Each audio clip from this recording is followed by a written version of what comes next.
Hola, esta es la clase 18, estamos hablando de mecánica de fluidos.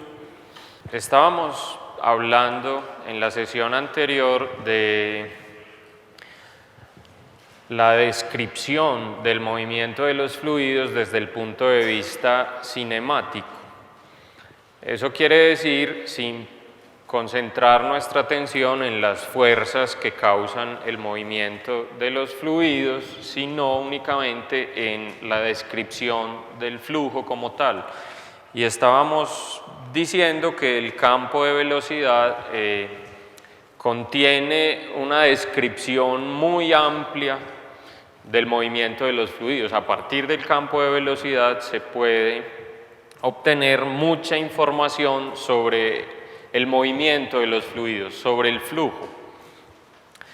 Lo último que habíamos dicho era que un flujo podía ser rotacional o irrotacional y que eso se sabía a partir del campo de velocidad evaluando justamente el rotacional, ¿cierto? Si el rotacional era igual a 0, vector, el flujo es irrotacional y de lo contrario decimos que el flujo es rotacional. Ahora, si el flujo es irrotacional, entonces uno puede expresar el campo de velocidad como el gradiente de una función escalar, que aquí he denotado como phi.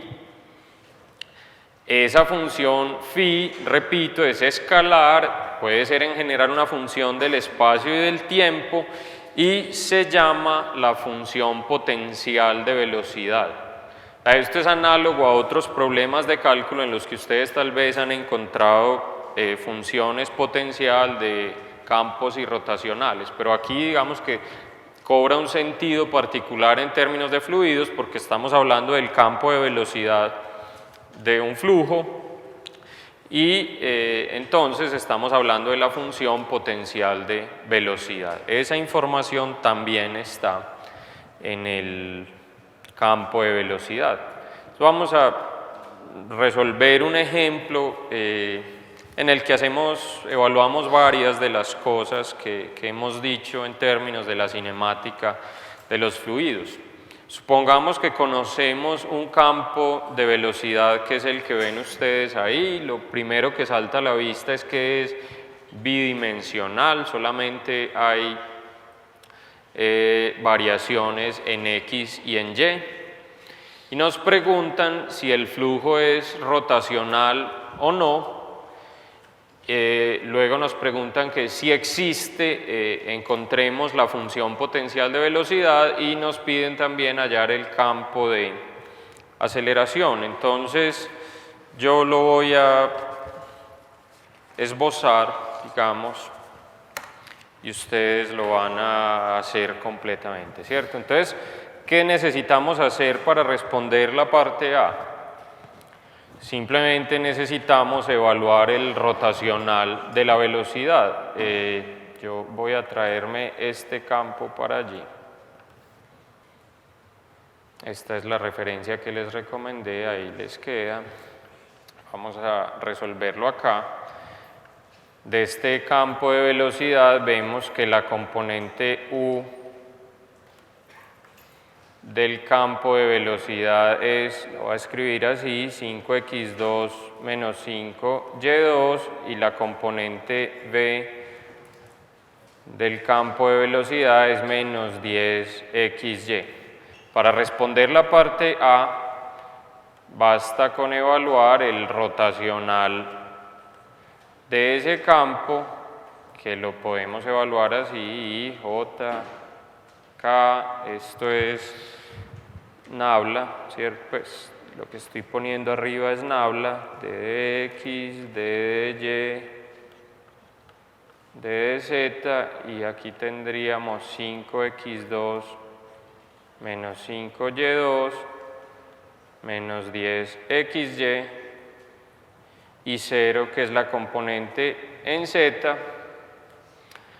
Evaluando esto,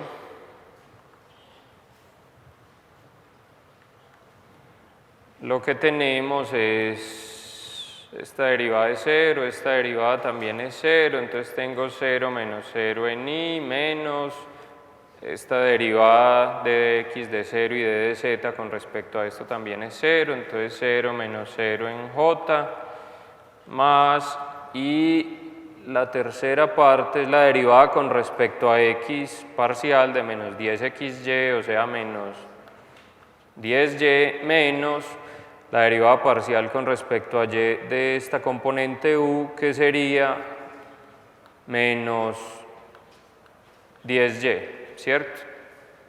Acá. Entonces miren que el rotacional de ese campo de velocidad es igual a 0. ¿Qué concluimos de ahí? Para responder la parte A. De ahí concluimos que el flujo es irrotacional. ¿Listo? Hay que escribir la respuesta, ustedes lo hacen, pero ya sabemos que el flujo es irrotacional. La segunda pregunta es que si existe, hallemos la función potencial de velocidad. ¿Existe o no existe? Sí existe. O sea, esto no es una afirmación, ¿cierto? Este sí es condicional. Si yo estuviera afirmando, tendría que ser con tilde, ¿cierto? Muy importante aquí, hace mucha diferencia ahí la tilde. Yo no estoy afirmando ahí que sí existe. Estoy diciendo condicional, si existe, hállela. ¿Qué decimos? ¿Si existe o no existe? Si existe. ¿Por qué sabemos que sí existe? Porque el flujo es irrotacional, entonces vamos a encontrarla. Me voy a llevar estas componentes, entonces vamos a responder la parte B, o sea, si existe phi, porque ustedes lo responden y encontrémosla. Entonces, ¿qué es lo que sabemos de phi? Lo que sabemos de phi es que el campo de velocidad se puede escribir como el gradiente de esa función phi. Expandamos esto por componentes. Si B se puede escribir como el gradiente, eso significa que de phi de x es igual a ¿quién? Es igual a la componente en x de la velocidad que hemos llamado u. Y eso significa que de phi de y es igual a la componente en y de la velocidad que es v, y también significa que de phi de z es igual a la componente en z de la velocidad que hemos llamado w. Entonces lo que tenemos aquí es un conjunto de ecuaciones diferenciales. Para hallar phi, para hallar la función potencial de velocidad, lo que hay que hacer es resolver este sistema de ecuaciones. Es un sistema de ecuaciones diferenciales. Ahora, como estamos hablando de un campo que es bidimensional, solamente tenemos componente u y b, entonces en realidad solo necesitamos las dos primeras ecuaciones de este sistema de ecuaciones.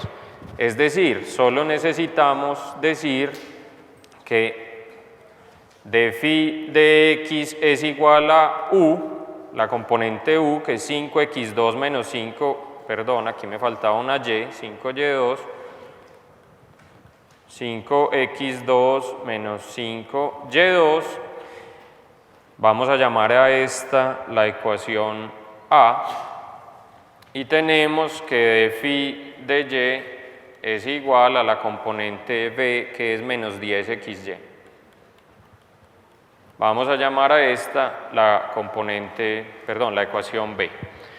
Entonces lo que tenemos que hacer es resolver estas dos ecuaciones para hallar phi. Entonces, ¿cómo se resuelven? Bueno, hay varias maneras, pero por ejemplo, digamos que de b yo puedo despejar phi, ¿cierto? Phi es igual a menos 10, bueno, menos la integral de 10xy de y, eso quiere decir que phi es igual a menos 10 x y2 sobre 2 más una constante, pero aquí hay que tener cuidado porque como este diferencial es parcial, en términos de y, la constante que sale de ahí puede ser ¿qué?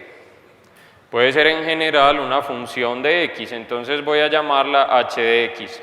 Noten que esto se parece en el procedimiento a lo que ustedes tenían que hacer para resolver ecuaciones diferenciales exactas. ¿Se acuerdan? Tenían que hacer integrales de este tipo.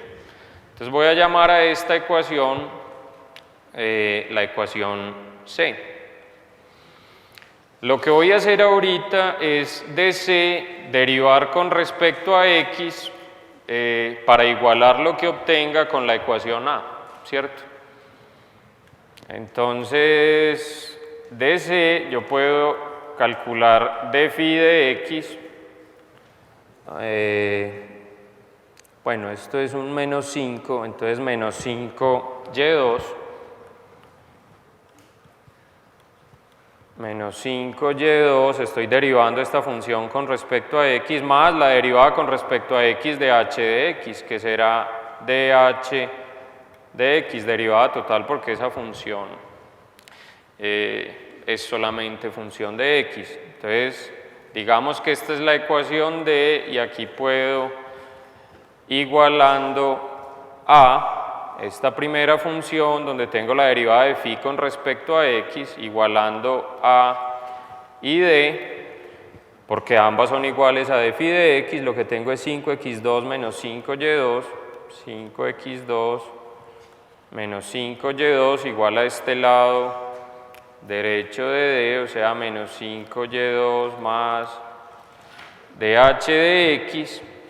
Y miren que de aquí lo que pasa es que dh de x es igual a 5x2. Si dh de x es igual a 5x2, entonces yo puedo hallar h que es igual a 5x3 sobre 3. Si ya encontré h y aquí atrás tenía quién era c, entonces ya encontré phi, porque phi es simplemente, otra vez, de c, tengo que phi es igual a menos 10x, o sea, menos 5xy2 más hx. Menos 5xy2 más hx, y hx lo acabé de encontrar aquí, que era igual a 5 tercios de x3. Cuidado, aquí más, al hacer esta integral, aquí me falta una constante y c es una constante que pertenece a los reales simplemente, entonces más c con c una constante que pertenece a los reales, y de esa manera encontré phi. Esta es la función potencial de velocidad. Un chequeo que uno puede hacer muy sencillo es mirar si de phi de x es igual a u y si de phi de y es igual a b. Hagan ustedes ese chequeo a ver si esta función que encontramos cumple o no con esa condición. Entonces, el problema de hallar la función potencial de velocidad a partir de un campo de velocidad es básicamente un problema de matemático, ¿cierto? Revisen pues esta solución. Ahora la parte C del ejercicio dice hallar el campo de aceleración, ¿cierto? Hallar el campo de aceleración, que lo habíamos llamado así, A sub p, para denotar que nos referimos a la aceleración de una partícula de fluido. Entonces, ¿qué sabemos de este campo de aceleración? ¿A qué es igual el campo de aceleración en general? es igual a la derivada de la velocidad con respecto al tiempo. ¿Pero qué tipo de derivada? En este caso es la derivada material, porque estamos hablando de la derivada, perdón, de la aceleración de una partícula de fluido. Entonces esto es igual a d, con eso d mayúscula, con eso denotamos la derivada material, derivada de la velocidad con respecto al tiempo. Ahora, esto es conveniente hacerlo por componentes, entonces vamos a decir que esta aceleración tiene componentes APX, APY y APZ. Entonces, la componente en X de esta derivada sería la derivada material de la componente en X de la velocidad, que se llama U, con respecto al tiempo. Y expandiendo ¿esto a qué es igual? La derivada parcial de U con respecto a X por dx de t, que es U misma, más la derivada parcial de U con respecto a Y por dy de t, que es la componente B de la velocidad, más la derivada parcial de U con respecto a Z por dz de t, que es la componente W de la velocidad, más du de t. Déjenme llevarme esto para allí, porque lo que tengo que hacer a continuación es simplemente evaluar esto, sabiendo que el campo de velocidad, déjenme lo traigo, es este que tengo acá. Estas son las componentes, U y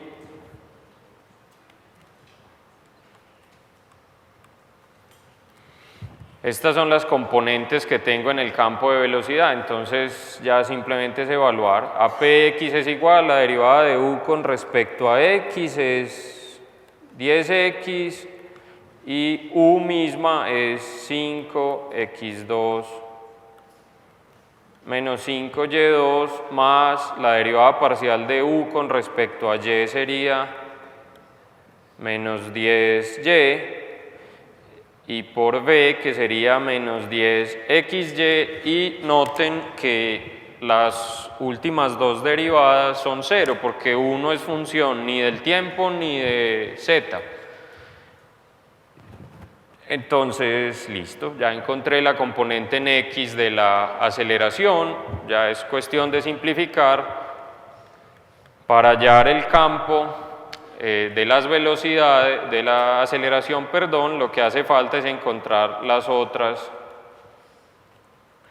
componentes, APY y APZ, ¿cierto? Pero eso se los dejo como tarea. Hallando las otras dos componentes, tengo el campo de aceleración. Con esto, entonces, hemos terminado la solución del ejercicio, repásenlo, jueguen con él e incluso les sugiero que cambien el campo de velocidad, ensayen otro campo de velocidad y hagan ejercicios equivalentes, ¿cierto? Todo esto lo estamos haciendo porque necesitamos un modelo matemático del movimiento de los fluidos.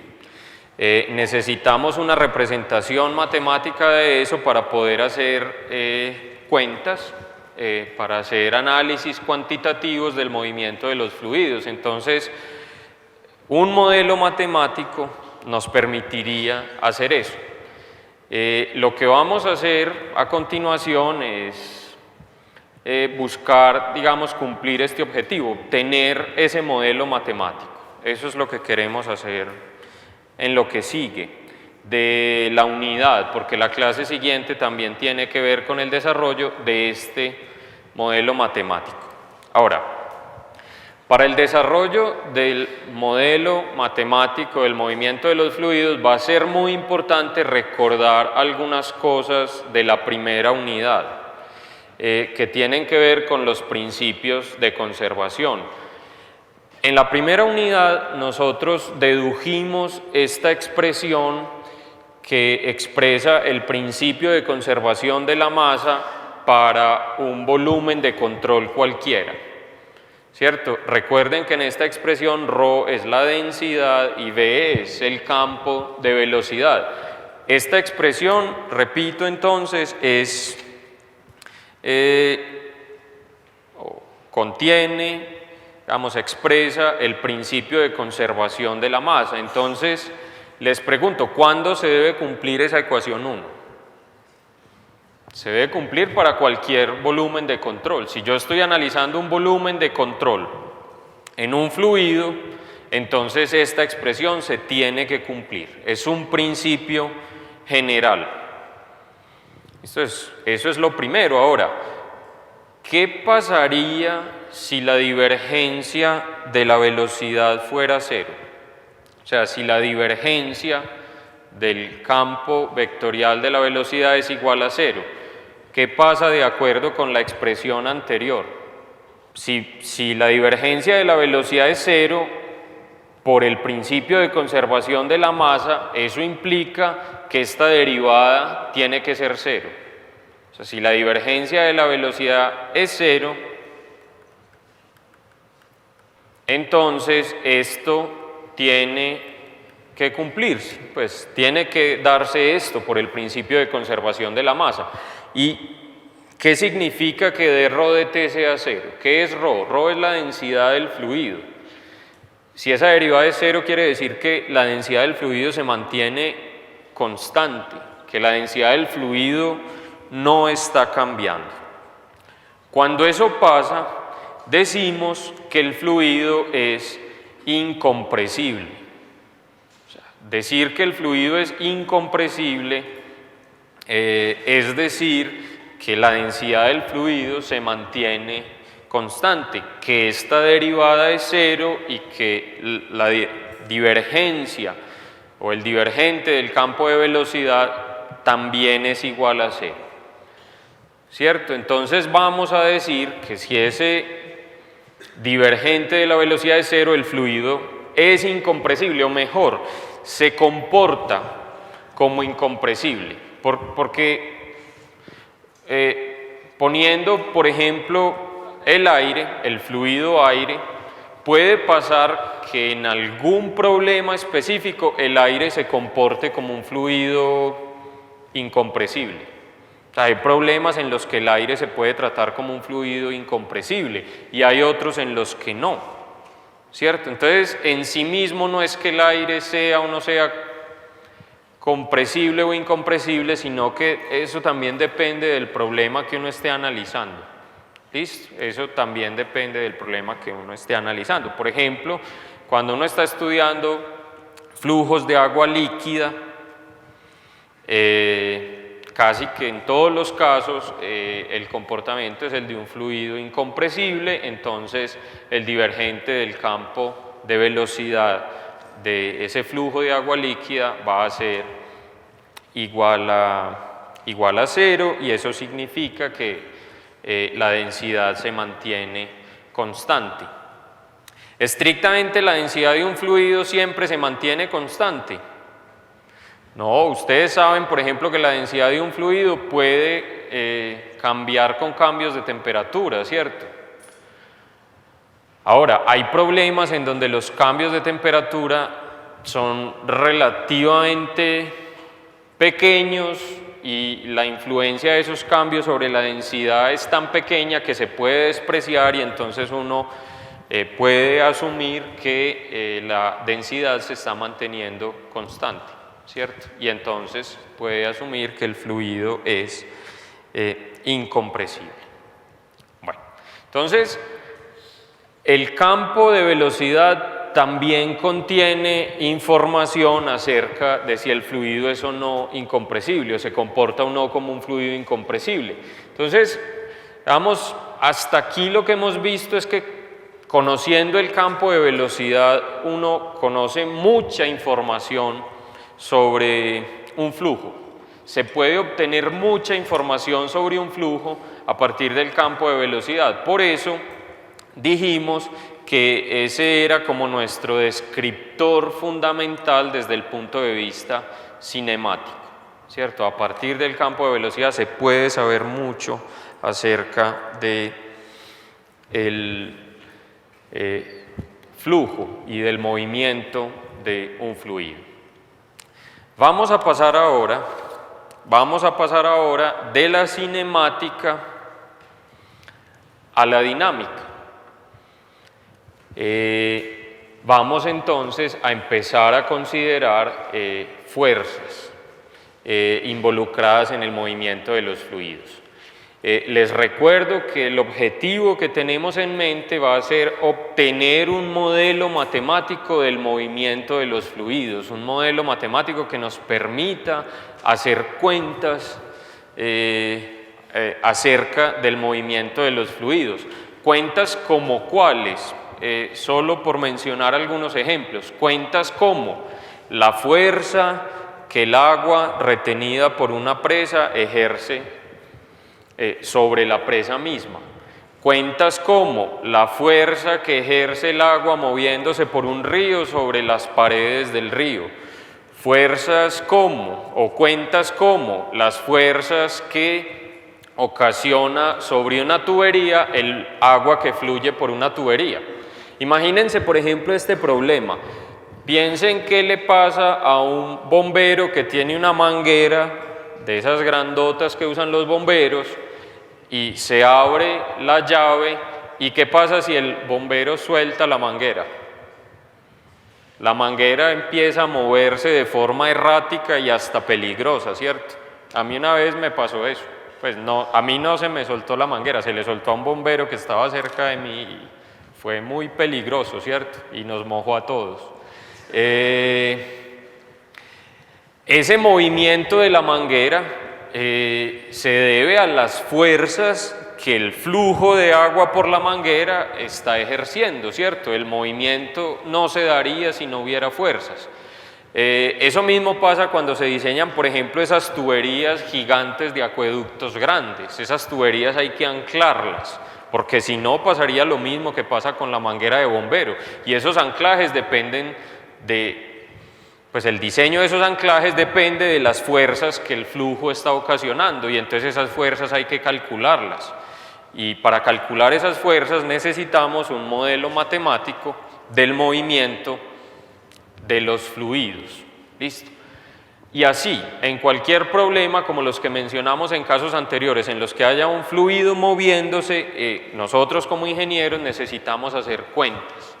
Y para eso requerimos un modelo matemático. Nuestro objetivo en esta parte de dinámica entonces va a ser obtener ese modelo matemático. Ahora, ¿qué se nos viene a la mente pensando en el desarrollo de ese modelo matemático? Supongamos que ese modelo no existe y que nosotros tenemos que desarrollarlo. ¿Qué se les viene a la mente pensando en un modelo matemático del movimiento de un fluido?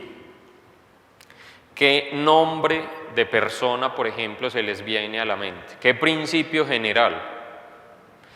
Claro, cuando uno está pensando en analizar el movimiento de un continuo en general, se le viene a la mente la segunda ley ¿de quién?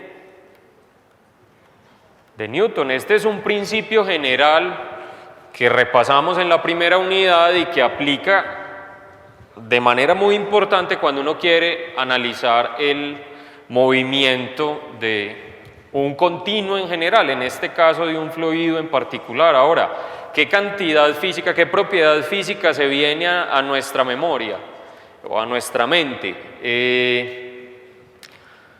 ¿El balance de qué? Cuando aplicamos la segunda ley de Newton, nosotros escribimos una ecuación que es un balance de qué propiedad física.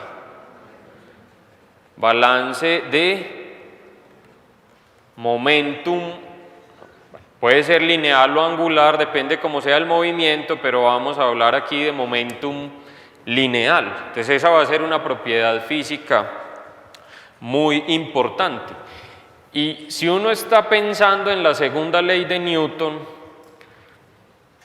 o en el balance de momentum lineal, uno va a decir que la derivada con respecto al tiempo del momentum lineal es igual a ¿qué? A la resultante de las fuerzas aplicadas. Entonces, al hacer esto, va a ser muy importante también pensar en las fuerzas involucradas en el movimiento de los fluidos. Con estas ideas en mente podemos comenzar a desarrollar ese modelo matemático que queremos. ¿Listo? Estas son las ideas fundamentales, digamos, nuestras bases, el punto de partida para el desarrollo de este modelo matemático, pero ¿cómo afrontar el problema? O sea, en lo que estamos pensando es en un campo de flujo cualquiera, un fluido moviéndose. Ahora, siempre que queremos hacer un modelo matemático, en este curso hemos pensado en un sistema de referencia cartesiano. No tendría que ser cartesiano, todo lo que hemos hecho en este curso se puede llevar a otros sistemas de referencia, pero supongamos que definimos un sistema de referencia cartesiano y con respecto a ese sistema de referencia tenemos localizado un flujo, ¿cierto? Eso puede ser aire, agua, otro fluido, moviéndose, y estas líneas que representarán son algunas de esas líneas que analizamos, por ejemplo, líneas de corriente. Entonces, ¿qué hacer pensando en este campo de flujo? Otra cosa que hemos hecho típicamente en este curso es pensar en aplicar los principios a elementos infinitesimales, ¿cierto? Entonces es otra idea importante. Pensemos en aplicar esos principios generales que se acabaron de venir a nuestra mente a una partícula de fluido, ¿cierto? Pensemos en una partícula de fluido dentro de ese campo de flujo. Ahora, la idea es que si yo aplico la segunda ley de Newton a una partícula del fluido que se esté moviendo, yo puedo extender, digamos, mi análisis a todo el campo de flujo, porque yo tengo campos de velocidad que me dan la velocidad en todas partes y puedo tener otras funciones. Entonces, la idea, repito, va a ser aplicar la segunda ley de Newton a una partícula de fluido que se está moviendo, y eso nos permitiría extender el análisis a todo el campo de flujo con las funciones que tenemos para representar, por ejemplo, el campo de velocidad, ¿cierto? Entonces, ¿en qué consiste esta idea de aplicar la segunda ley de Newton a una partícula de fluido? O sea, consiste básicamente en partir de la segunda ley de Newton, que es esta, ¿cierto? Miren, en lo que estoy pensando es en lo siguiente: supongan que aquí en algún lado hay una partícula de fluido que se está moviendo. Esa partícula de fluido tiene una masa que vamos a llamar dm, simplemente indicando que es infinitesimal, y sobre esa partícula actúan unas fuerzas. Entonces yo puedo calcular la fuerza resultante sobre esa partícula, y si yo la igualo a la tasa de cambio temporal del momentum lineal, entonces lo que estoy haciendo es aplicando la segunda ley de Newton a la partícula. Eso es lo que vamos a hacer, esa es la idea de fondo. Entonces, nosotros sabemos por la segunda ley de Newton que para la partícula de masa dm se cumple lo primero, ¿cierto? Esto es la tasa de cambio, o sea, la derivada material de la velocidad con respecto al tiempo por la masa de la partícula va a ser igual a la resultante de las fuerzas que estén actuando sobre la partícula. Yo aquí he dicho dm y df para indicar que se trata de cantidades infinitesimales, ¿cierto? Una fracción de la masa, una pequeña porción de masa y una fracción de las fuerzas, de todas las fuerzas que estén actuando sobre todo el campo de flujo. Miren que lo que estoy usando acá implícitamente es la expresión del balance de momentum lineal para un sistema, ¿cierto? Estoy tratando la partícula de fluido como si fuera un sistema, asumiendo que la masa de la partícula, que este dm, se mantiene constante. Por eso la masa salió de la derivada.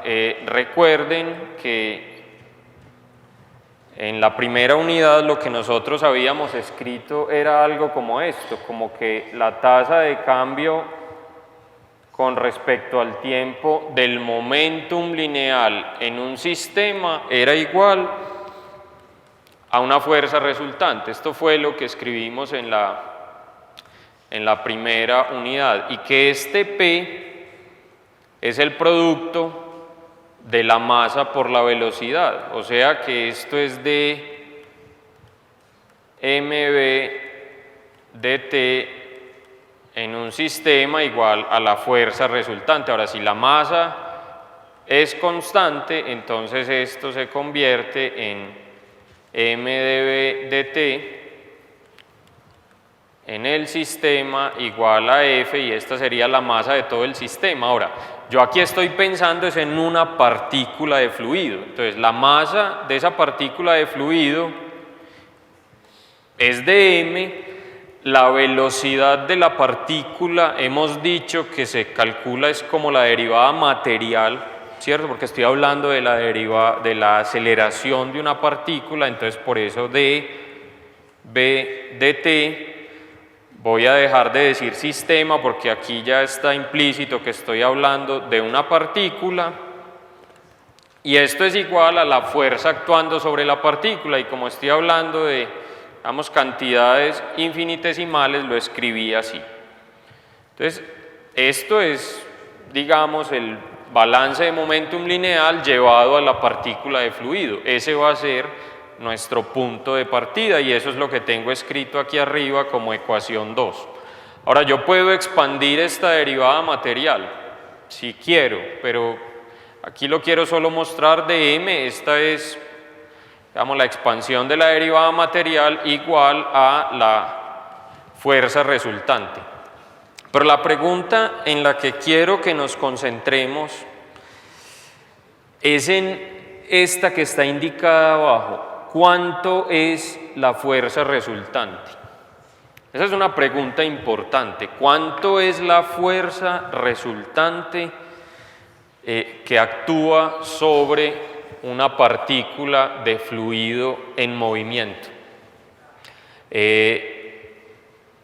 Necesitamos analizar eso con mucho cuidado. En muchos problemas de ingeniería, hallar la fuerza resultante actuando sobre un continuo supone, digamos, un reto importante y conlleva un nivel de responsabilidad grande. No se puede uno equivocar en calcular la fuerza resultante. Entonces, esa es una pregunta muy importante.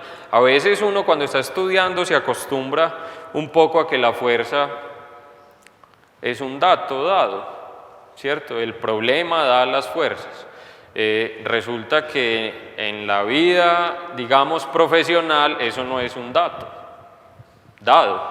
Ese es el resultado de un análisis. De esto ya hemos hablado antes. Entonces, vamos a analizar cuidadosamente cuánto es la fuerza resultante que actúa sobre una partícula de fluido en movimiento. ¿Qué sabemos? A ver, aquí tenemos que ir haciendo dos cosas a la par, o sea, una matemática, y es que queremos desarrollar un modelo matemático. Entonces, en aras de hacer eso, podemos decir cosas como que esa fuerza, sea cual sea, la vamos a tratar como una cantidad vectorial, y que ese vector tiene estas tres componentes, de fx, de fy, de fz. Esto es solo con el propósito de avanzar en el modelo matemático. Ahora, conceptualmente, ¿qué sabemos de las fuerzas? Sean cuales sean las fuerzas que actúan sobre un continuo, yo las puedo clasificar en dos grandes categorías, ¿cierto? ¿Cómo se llaman esas dos grandes categorías? ¿Qué intuyen que significa esta C acá? O sea, sean cuales sean esas fuerzas, yo las puedo clasificar en unas que serán fuerzas de cuerpo y en otras que serán fuerzas de ¿qué? De superficie. Bueno, entonces ya sé varias cosas sobre esa fuerza, ¿cierto? Sobre cómo escribirlas matemáticamente y sobre qué fuerzas debo incluir. Ahora, ¿a qué se deben estas fuerzas de cuerpo? Por ejemplo, ¿a qué se deben las fuerzas de cuerpo que actúan sobre un continuo? A la acción, por ejemplo, ¿de qué? De la gravedad. Entonces, seguramente va a aparecer el peso ahí, ¿cierto? ¿Y con qué se relacionan las fuerzas de superficie? ¿Cómo era el nombre de la segunda unidad del curso? Las fuerzas de superficie se relacionan con los esfuerzos. Entonces, en un fluido que se esté moviendo, hay un campo de esfuerzos. O sea, yo tengo esfuerzos en el continuo. Esos esfuerzos, ¿cómo pueden ser en general? ¿Qué tipos de esfuerzos conocen ustedes? En el tensor de esfuerzos aparecen unas componentes que son normales y otras que son cortantes. Entonces, estas fuerzas de superficie tienen que ver, vamos a verlo, con los esfuerzos normales y con los esfuerzos cortantes que haya en el campo de flujo. Entonces, sabemos ya bastantes cosas, estamos avanzando, o sea, vamos a tener un conjunto de fuerzas de superficie que tienen que ver con los esfuerzos normales o cortantes actuando sobre la partícula de fluido, y tenemos unas fuerzas de cuerpo en donde va a aparecer el peso de la partícula, el peso del fluido, ¿cierto? Sigamos pensando, o sea, ya me dijeron que esas fuerzas de cuerpo se deben, o en este caso se deben a la acción de la gravedad, ¿cierto? Entonces esta G indica aquí gravedad. Vamos a tener en el conjunto de fuerzas que vamos a considerar una fuerza que se debe a la gravedad, que se llama el peso, ¿cierto?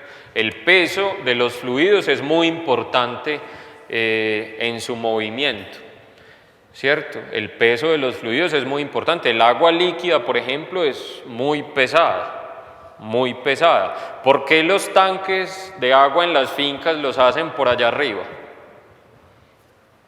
¿Cierto? Para aprovechar, digamos, la energía potencial asociada con el campo gravitacional, y que si el agua está por allá arriba y dado que el agua pesa, pues el agua llegue con suficiente presión a la llave o a donde uno la quiera llevar. Por eso los embalses de agua que alimentan a nuestra ciudad están más altos o más bajitos que la ciudad.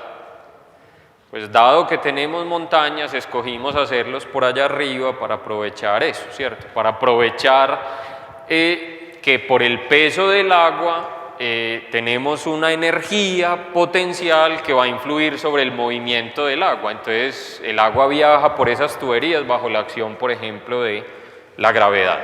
Entonces la gravedad, o sea, ojo que no estoy diciendo que la gravedad sea una fuerza, estoy diciendo que debido a la gravedad hay una fuerza, esa fuerza se llama el peso. Y estas fuerzas de superficie dijimos que tienen que ver con esfuerzos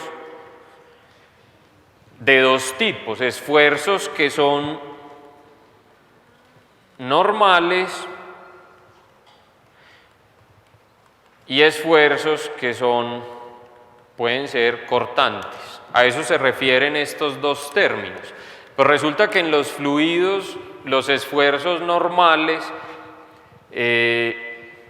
tienen que ver o toman un nombre particular, que es presión.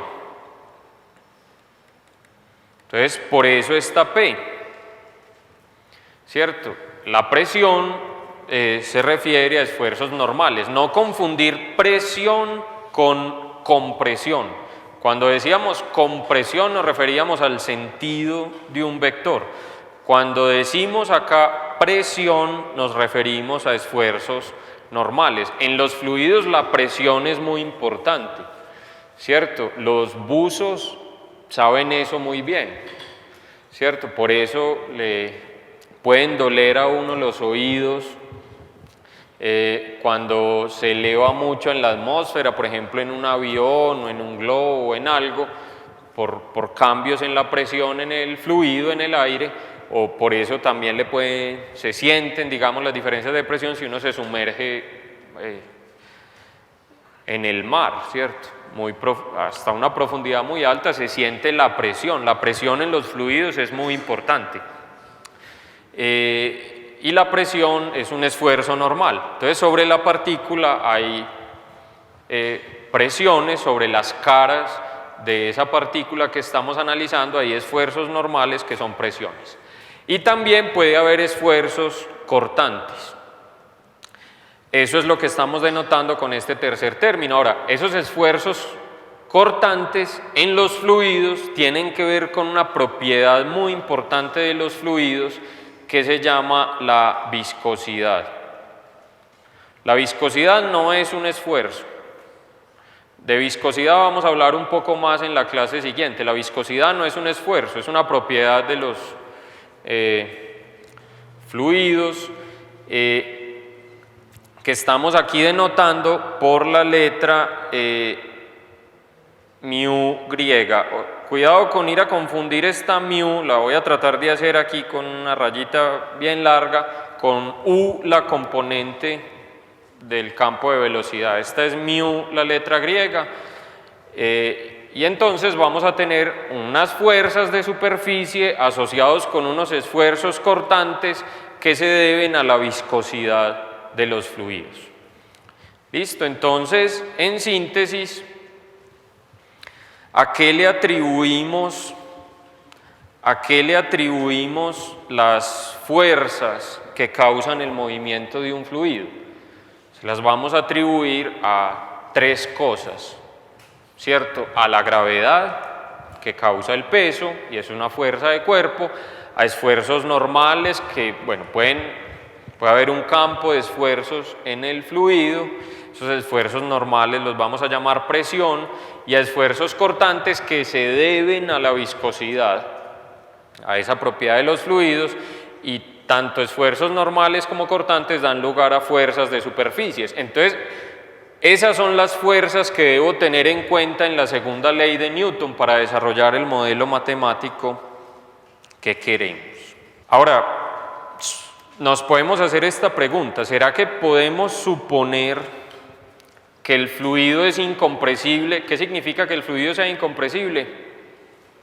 Que la densidad no cambia con el tiempo, que consecuentemente el divergente de la velocidad es igual a cero, y que además el fluido es no viscoso, o sea, no tiene viscosidad. ¿Ustedes qué intuyen? Que existen fluidos sin viscosidad. ¿Qué intuyen? No, eso no existe, o sea, no existen fluidos que no tengan viscosidad. Todos los fluidos tienen viscosidad. Esa viscosidad puede ser diferente, ¿cierto? A veces muy bajita, a veces muy alta, pero todos los fluidos tienen viscosidad. Entonces, dado que todos los fluidos tienen viscosidad, ¿ustedes cómo responderían la primera pregunta? ¿Se puede suponer que un fluido no tiene viscosidad, a sabiendas que todos los fluidos tienen? ¿Se puede suponer que no tiene viscosidad? ¿Qué intuyen ustedes? Que a veces sí, o sea, sabemos que todos los fluidos tienen viscosidad, pero hay casos, esos casos tienen que ver con problemas específicos que estemos resolviendo. Hay casos en los cuales es válido asumir como una simplificación que el fluido no tiene viscosidad. ¿Y la densidad, será que estrictamente hablando se mantiene constante? O sea, los fluidos, por ejemplo, están en el ambiente y en el ambiente la temperatura no se mantiene constante. Hay pequeñas variaciones, a veces más grandes, de la temperatura en el ambiente. Entonces, la temperatura de los fluidos en general fluctúa.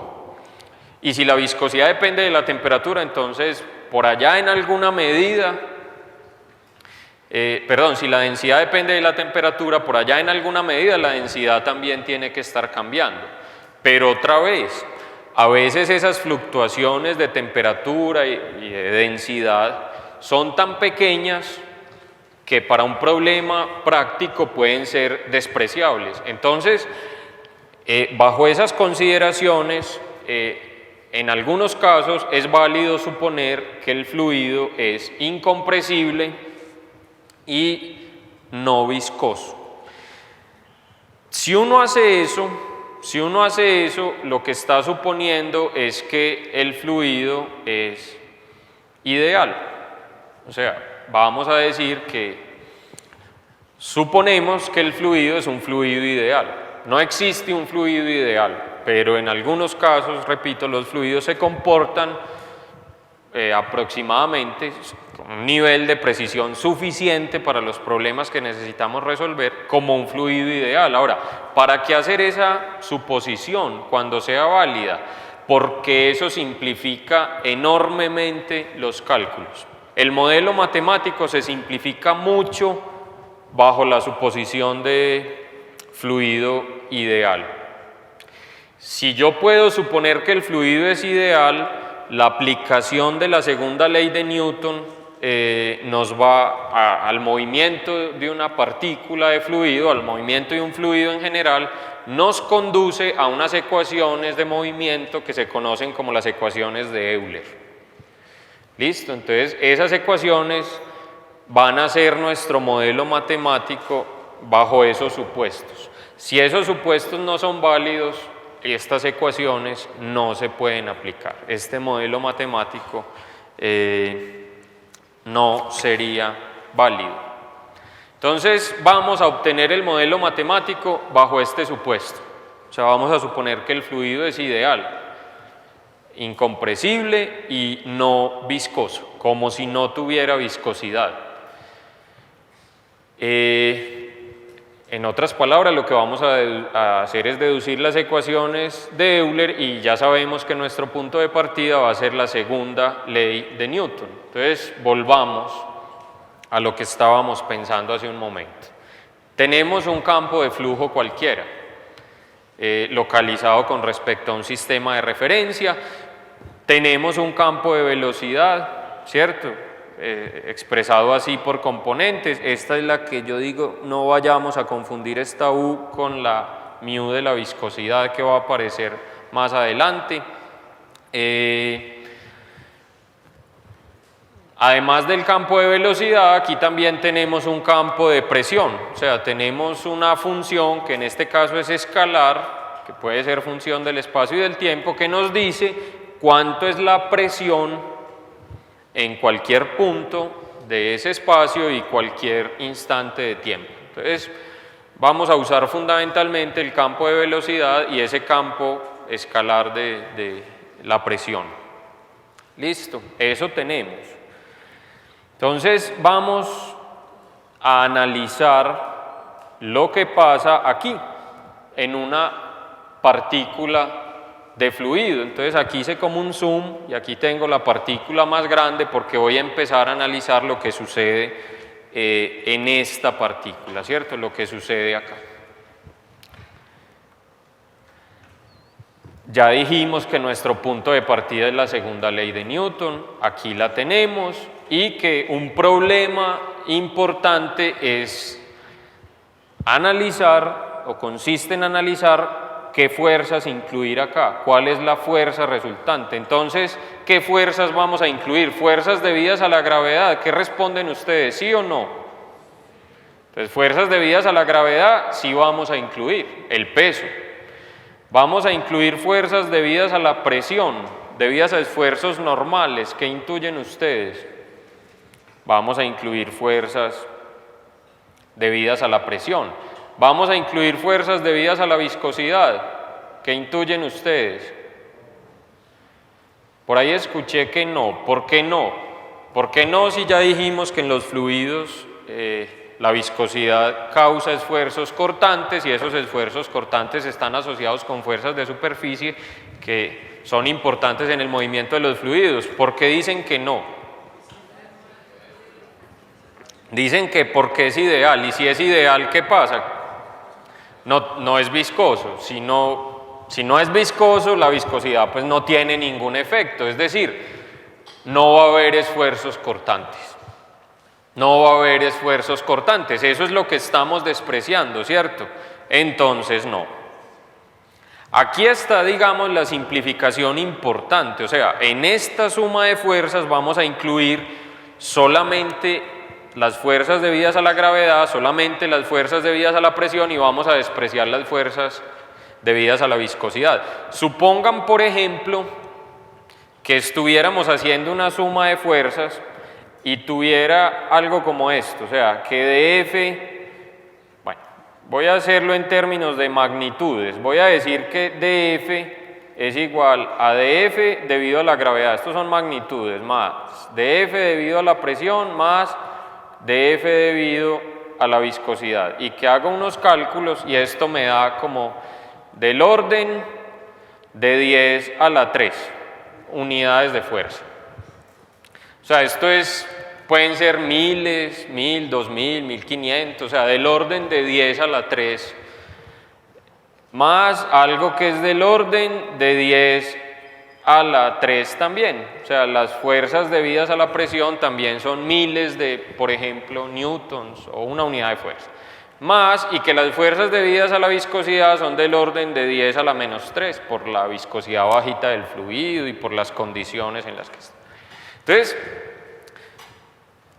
dF sería prácticamente igual a la suma de estas dos, o sea, lo que le aporta ahí las fuerzas debidas a la viscosidad es tan pequeño que a lo mejor se puede despreciar, y si con eso simplificamos mucho los cálculos, entonces en términos prácticos puede ser muy útil esta simplificación. De eso es de lo que estamos hablando, no es que esto sea cero estrictamente, insisto, es que es despreciable, simplemente. Entonces vamos a tener en cuenta estas dos fuerzas. Lo que vamos a tratar de hacer es expandir esta ecuación. O sea, las ecuaciones de Euler provienen de expandir esta ecuación que ya la conocemos bastante, teniendo en cuenta solamente las fuerzas debidas a la gravedad, o sea que va a aparecer el peso, y las fuerzas debidas a esfuerzos normales, es decir, debidas a la presión. Entonces, ¿cuáles esfuerzos?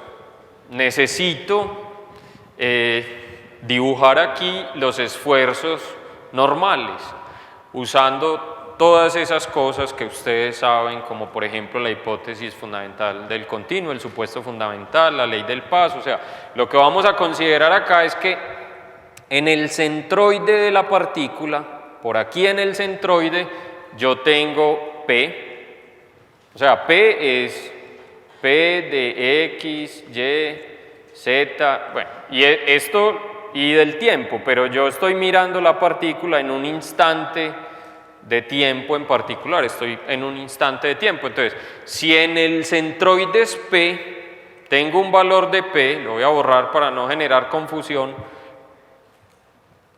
¿Cuánto es esto? Esto sería P, bueno, las dimensiones de esta partícula son infinitesimales, vamos a suponer que son de X, de Y, de Z, esas son las dimensiones de la partícula y este es nuestro sistema de referencia. Entonces, ¿cuánto sería aquí la presión? P más lo que cambia P en qué dirección, Z por cuánto, de Z medios.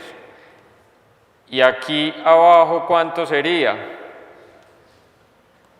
P menos lo que cambia P en dirección Z por de Z medios. ¿Cuánto sería aquí, por ejemplo? P más lo que cambia P en dirección Y por dy medios. etcétera, ¿cierto? En las 6 caras de la partícula yo puedo definir la presión, ¿cierto? Puedo determinar la presión con lo que sabemos de mecánica de continuos y entonces puedo llegar a esto, ¿cierto? Esto es lo mismo, pero ya con las 6 componentes incluidas. Lo que he puesto entonces son los esfuerzos normales actuando sobre la partícula de fluido. ¿Por qué estamos evaluando esfuerzos normales? Porque esos esfuerzos normales tienen que ver ¿con qué? Con fuerzas de superficie, pero estos vectores o estas líneas que he indicado acá, estas presiones, ¿son fuerzas? No, son esfuerzos. Si yo quiero calcular la fuerza asociada con uno de estos esfuerzos, ¿qué tengo que hacer? Asumiendo que esa es la presión promedio sobre cada una de esas caras, entonces al multiplicar la presión por el área de la cara yo obtengo la fuerza actuando sobre cada una de esas caras. Entonces eso vamos a hacer más adelante. Y otra buena idea que hemos aplicado ya en varios casos es dividir el análisis por componentes, es decir, hacer el análisis en dirección X, después hacer el análisis en dirección Y y después hacer el análisis en dirección Z. Entonces, para eso yo necesito pensar por componentes. Entonces, vamos a recordar aquí que la fuerza resultante, yo no estoy usando aquí FR, estoy usando F como fuerza resultante para simplificar la escritura. Entonces esta es la fuerza resultante, tiene componentes X, Y, Z. Esta es la fuerza debida a la gravedad que también tiene componentes en las 3 direcciones y esta es la fuerza debida a la presión. O sea, estas fuerzas debidas a la presión son las que estamos analizando, ¿cierto? Voy a analizar una de estas 3 componentes, digamos que me voy a concentrar en esta. ¿Cuál es la componente en X de la fuerza debida a la presión? Porque no pierdan de vista que lo que queremos hallar es esta, o sea, lo que queremos hallar es la fuerza resultante. Entonces voy a ir haciéndolo por partes. Entonces, hallemos esta componente en X de la fuerza debida a la presión. ¿Cuáles componentes debo tener en cuenta entonces?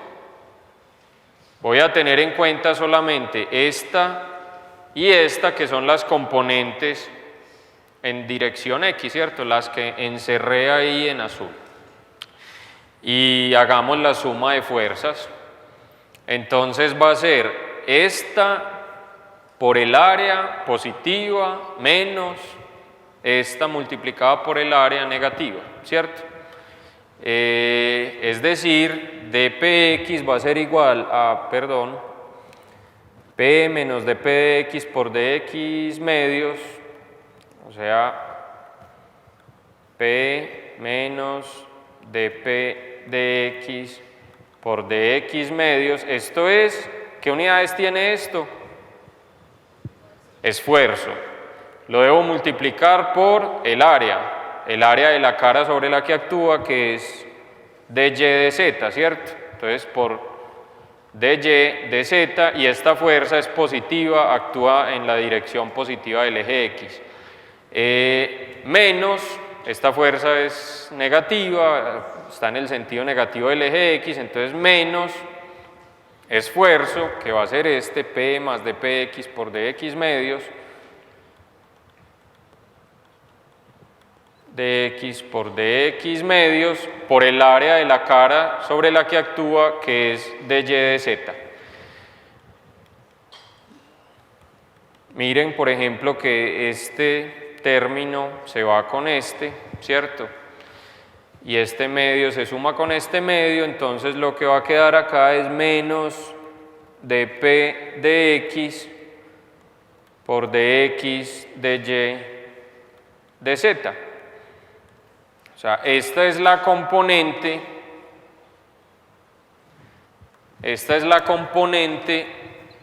en X de la fuerza debida a la presión actuando sobre la partícula de fluido en movimiento. Como es costumbre, siempre que hacemos el análisis en una dirección, ustedes hacen las sumas en las otras dos direcciones para hallar de las componentes en Y y en Z, y les va a dar esto, ¿cierto? Miren aquí, ojo aquí. O sea, hagan la suma de fuerzas en dirección Y y en dirección Z y van a obtener estas tres expresiones que tenemos acá. Ahora, ¿qué quiere decir eso? Quiere decir que la fuerza debida a la presión es igual ¿a qué? A la componente en X menos dP, voy a sacar, a ver, menos dP de X por dx de Y de Z, menos dP de Y, perdón, aquí me falta, esto es Y, ¿cierto? La componente en X menos dP de Y por dx de Y de Z, y la tercera componente es menos dP de Z por el volumen también, entonces menos dP de Z por dx de Y de Z K, y aquí me faltó J. Entonces esto es igual a este menos, lo puedo sacar aquí, esto es dP de X y más dP de Y J más dP de Z K, y todo esto por el volumen. ¿Qué es esto que hay acá? ¿Qué operador de cálculo es esto? ¿Qué operador de cálculo apliqué aquí sobre el campo de presión? Esto es el gradiente de la presión. Entonces, lo que he obtenido es que al combinar las tres componentes, bueno, yo además puedo hacer algo, y es que puedo dividir ambos lados por el volumen, ¿cierto? Si yo divido aquí por dx de Y de Z y cancelo este y entonces lo que voy a tener es la fuerza por unidad de volumen, ¿cierto? Por unidad de volumen. Entonces eso fue lo que hice acá. Cada una de estas componentes por unidad de volumen es lo que está indicado ahí, y hemos mostrado que la fuerza debida a la presión escrita por unidad de volumen es igual al negativo del gradiente de la presión, ¿cierto? Esto es vectorial, esta es la fuerza como vector. Entonces, en síntesis, ya resolvimos, o ya sabemos cuál es la fuerza actuando sobre la partícula de fluido como consecuencia de la presión, y toda esa fuerza, teniendo en cuenta el campo de esfuerzos, el campo de presiones, se resume de forma muy compacta en el negativo del gradiente de ese campo de presiones. ¿Qué nos falta? ¿Cómo seguimos? Recuerden, insisto, no pierdan de vista que lo que queremos hacer es escribir esto, la segunda ley de Newton, y estamos hallando dF, y queríamos hallar la fuerza debida a la presión y ya la encontramos. Nos falta encontrar la fuerza debida a la gravedad. Esa es muy sencilla, sabemos que la fuerza debida a la gravedad es, bueno, el producto de la masa por la aceleración, teniendo en cuenta pues que la aceleración puede tener componentes en X, en Y y en Z, porque el sistema de referencia yo lo puedo escoger de forma arbitraria. Entonces, cuidado con asumir que siempre las componentes en X y en Y de la aceleración de la gravedad son cero, porque eso solamente es cierto si uno pone el sistema de referencia de manera que el eje Z esté en la dirección en la que actúa el peso. Pero eso en general no siempre, pues no es cierto, no se puede generalizar. Entonces la aceleración puede tener componentes en las tres direcciones del sistema de referencia.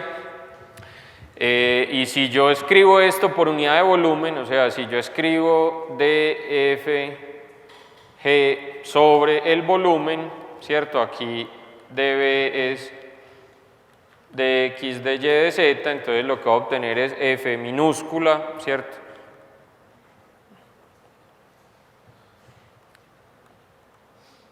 Este F minúscula, según nuestras convenciones, denota pues la fuerza por unidad de volumen, y esto es igual al dividir aquí la masa por el diferencial de volumen, lo que va a tener es la densidad por la gravedad, ¿cierto? La densidad, que la densidad, recuerden, también es una función de x, y, z y el tiempo. También puedo tener diferentes densidades en diferentes, bueno, partes de, en realidad como aquí estamos trabajando con un fluido incompresible, esto es así, ¿cierto? No hay dependencia del tiempo. Entonces aquí tenemos la fuerza que nos hacía falta en la expresión anterior. Entonces podemos escribir la segunda ley de Newton sabiendo que la fuerza resultante es igual a esta suma, pero la hemos escrito por unidad de volumen, entonces dividamos por el volumen a ambos lados. Aquí voy a tener ρ por la derivada material de la velocidad con respecto al tiempo igual a dFg, esta está por unidad de volumen, más dFp, que también está por unidad de volumen, y reemplazando aquí lo que hemos encontrado, entonces, ¿cuánto dijimos que era esta? Es ρ por la gravedad. ¿Y cuánto dijimos que era esta? El negativo del gradiente de la presión. Esta ecuación, que en realidad son varias ecuaciones, ¿cierto? Porque esto es vectorial, son justamente lo que estábamos buscando. O sea, estas son las ecuaciones de Euler del movimiento de un fluido incompresible y no viscoso. O sea, ecuaciones, porque aquí hay varias ecuaciones, son muy importantes para el estudio de fluidos en los que sea válido, pues de movimiento de fluidos, cuando sea válido suponer que son incompresibles y no viscosos. Les voy a poner aquí una pequeña tarea. Una tarea, no sé si es pequeña o grande, pero una tarea.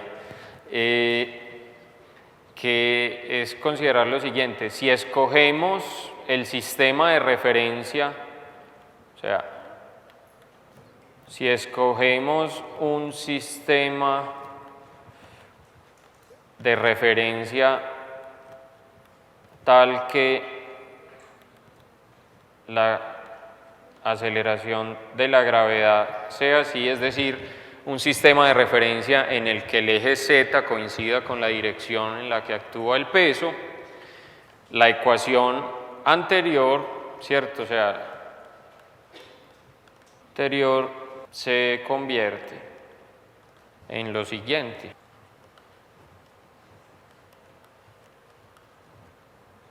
La tarea es, muestren eso. Asuman que el sistema de referencia es así y muestren que esta ecuación es igual a esta bajo ese sistema de referencia, porque esta es una forma muy común de presentar las ecuaciones de Euler del movimiento. Esta es una forma que se encuentra muy comúnmente en los libros, porque uno muchas veces trabaja con el sistema de referencia escogido de esa manera. Otra cosa que es importante, déjenme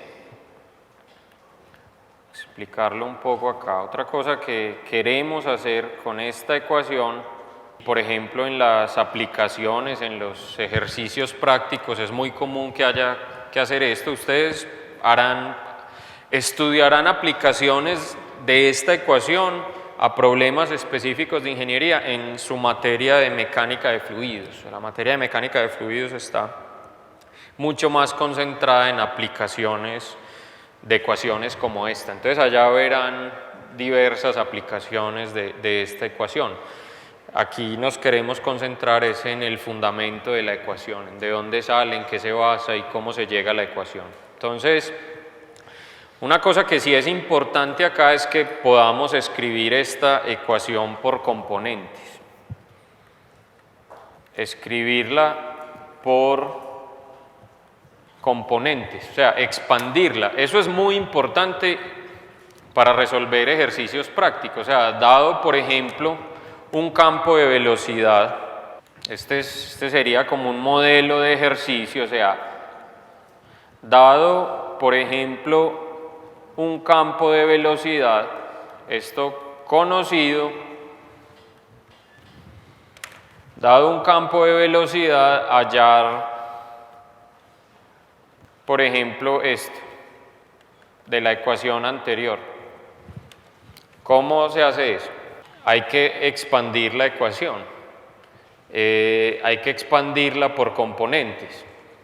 Entonces hagamos un poco de esa expansión. O sea, si yo quiero escribir la componente en X de esta ecuación, ¿cómo es la componente en X de esta ecuación?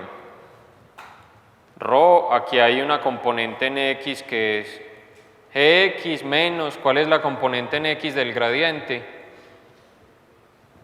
Dp de X igual a Rho, ¿y quién es la componente en X de esta derivada material? La derivada material de la componente U con respecto al tiempo, y esto lo puedo expandir más todavía si expando la derivada. ¿Cómo es que es esta derivada? Du de X por U, du de Y por B, du de Z por W, du de T. Y de aquí puedo despejar cosas. O sea, si yo conozco el campo de velocidad, yo conozco esto. Bueno, la densidad es un dato sobre el fluido, lo puedo conocer las componentes de la aceleración de la gravedad y G, y puedo despejar cosas como esta, por ejemplo. ¿Cierto? Entonces es importante jugar con esa ecuación. O sea, que no haya confusión en expandirla, en despejar algo de ahí, etcétera, etcétera, etcétera.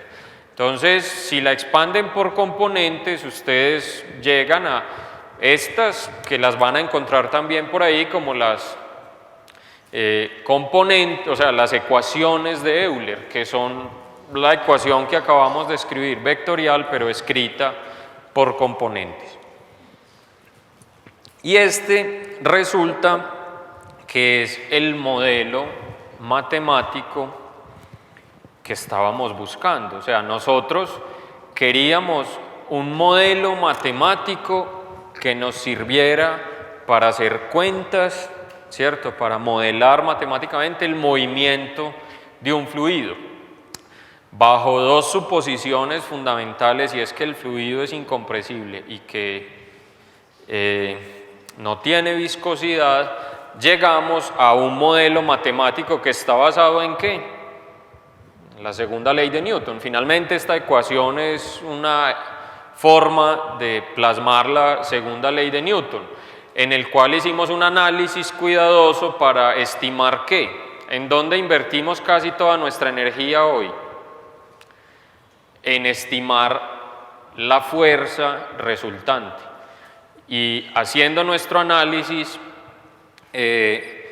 llegamos a la conclusión de que esa fuerza resultante incluía dos tipos de fuerzas, unas de cuerpo, unas de superficie. La de cuerpo era una fuerza debida a la acción de la gravedad, y entonces en esta ecuación aparece un término que tiene que ver con el peso del fluido, ¿cierto? Tiene que ver con una fuerza de cuerpo. Pero también, haciendo nuestro análisis, nos dimos cuenta que ese movimiento del fluido depende de los esfuerzos normales que haya en el fluido. El campo de esfuerzos, el campo de presiones, esas presiones dan lugar a fuerzas. Haciendo el análisis encontramos que este gradiente de la presión da cuenta de esas fuerzas. Cuando ustedes en su casa abren la llave y sale un chorrito muy débil, ¿de qué se quejan? ¿Se quejan de la presión o no? Dicen que se cayó la presión, y uno puede que llame a quejarse a donde corresponda porque se cayó la presión, porque es muy maluco, ¿cierto? Porque imagínense una ducha en un lugar bien frío con un calentador de esos de paso. Esos calentadores de paso solo encienden con cierta presión, ¿cierto? Entonces está haciendo bastante frío, se cae la presión, baja un chorrito así pegado de la pared, helado, porque no prende el calentador de paso. Uno se queja mucho de la presión ahí, ¿o no? Bueno, ustedes ya saben que no es de la presión, es del gradiente. Entonces ustedes llaman y dicen, venga, ¿qué pasa con el gradiente de la presión? ¿Qué pasa con dP de X? O sea, el movimiento del agua, pues no me está llegando el agua como necesito. Eso es miren ahí la presión, ese término es del que uno llama quejarse.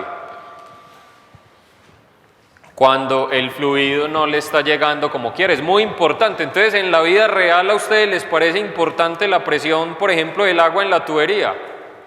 Muy importante. ¿Y en quién confía la gente para que haga bien los cálculos, para que el agua le llegue a uno como debería? En nosotros, en los ingenieros que diseñan esas cosas. Y para hacer esos cálculos bien, necesitamos un modelo matemático del movimiento de los fluidos, un modelo matemático que tenga en cuenta la presión.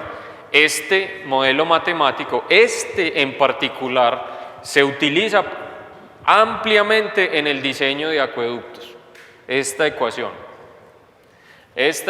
Ahora, ustedes van a ver más adelante que hasta se les desaparece el gradiente en algunos casos. ¿Por qué? Porque dependiendo del caso de estudio, esto se puede simplificar y llegar, por ejemplo, a otras formas de esta ecuación. A partir de esta ecuación se deduce una ecuación que uno como ingeniero usa mucho, que se llama la ecuación de Bernoulli, que es muy simple porque es completamente algebraica.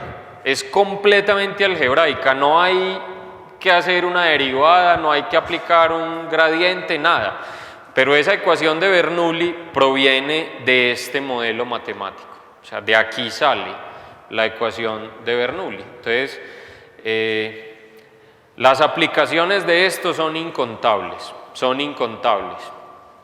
Entonces, cumplimos nuestro objetivo parcialmente. O sea, queríamos un modelo matemático para representar el movimiento de los fluidos y lo conseguimos, pero lo conseguimos con una suposición, y es que el fluido era incompresible y no viscoso. Miren que este modelo matemático nos permite relacionar variables que son muy importantes para describir el movimiento de los fluidos. Nos permite relacionar la velocidad, ¿cierto? Nos permite relacionar el campo de velocidad, el campo de esfuerzos normales, las presiones y la densidad del fluido. Tengan en cuenta que bajo las consideraciones que estamos haciendo, esta densidad es una constante, ¿cierto? Esta densidad, la densidad no cambia con el tiempo, ¿listo? No cambia con el tiempo. la presión es un campo escalar, ¿cierto? Yo tengo una función que me da la presión en diferentes partes del campo de flujo y la velocidad es un campo vectorial, ¿cierto? Está representado por un campo vectorial y miren que este es un modelo dinámico, porque es un modelo en el que las cosas cambian con el tiempo, ¿cierto? La derivada de la velocidad con respecto al tiempo indica que este es un modelo dinámico, entonces digamos que objetivo cumplido, ¿cierto? Tenemos ese modelo matemático que tiene nombre, se llaman las ecuaciones de Euler del movimiento de fluidos. ¿Qué creen que va a pasar en la clase siguiente? No siempre se pueden despreciar los efectos de la viscosidad. Entonces, también necesitamos un modelo matemático que incluya los efectos de la viscosidad. Tenemos que agregarle un término a la suma de fuerzas y ese término tiene que dar cuenta de los efectos de la viscosidad. Eso es lo que vamos a hacer la próxima clase. Muchas gracias.